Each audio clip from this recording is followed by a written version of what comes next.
My dad's the kind of man who treats feelings like a birth defect. To him, softness is humiliating, and anything gentle, patient, or domestic belongs to the women. He never wanted a daughter. He got me anyway, and he spent my whole life reminding me of it with the way his eyes slide right past me at dinner, like I'm a chair somebody left in the room by mistake. My little brother, though, different story. Golden boy, the heir. Dad taught him to fish, dragged him to every match, called him my son like it was a royal title. Last spring, I made the regional debate final, first one in our school in a decade. I ran in the door practically vibrating and tried to tell him, and he cut me off without even looking up. That's nice. Talking's not a skill. It's what you do when you can't actually do anything. I stood there holding my little trophy like an idiot while he flipped the channel, so I stopped telling him things. Anyway, last week I was at the kitchen table when my little brother sat down next to me looking nervous, which he never does. He goes, "Can I ask you something? It's kind of embarrassing." I said, "Of course." And he pulls out his phone and shows me a picture of these little clips and beads and says, "There's a girl at my school. Her mom passed away last year and she lives with her grandpa, and nobody at home knows how to do her hair, so the other kids make fun of her. I told her I'd figure it out. Can you teach me to braid?" I swear my heart just cracked open.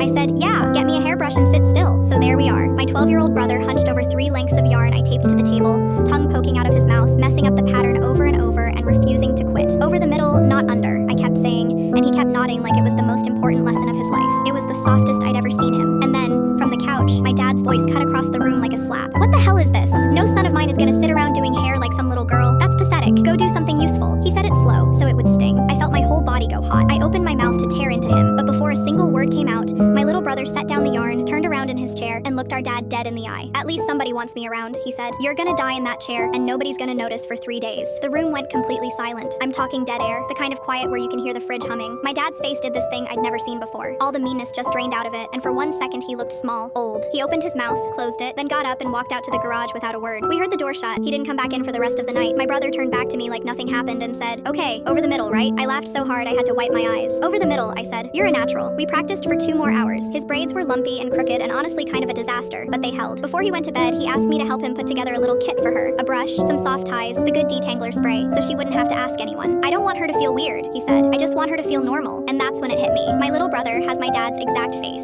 Same jaw, same stubborn eyebrows, same walk. For years, I was terrified he'd grow up to be a copy of him, but he isn't. Somewhere along the way, without anyone teaching him, he decided that being a man meant showing up for people instead of stepping on them. The next week, the girl came to school with a neat little braid and a smile that apparently didn't leave her face all day. My brother won't even talk about it, acts like it's no big deal. My dad still barely speaks to me, but I don't need him to anymore. I've already seen the better version of him growing up right across the table, and that kid is going to be worth 10 of him.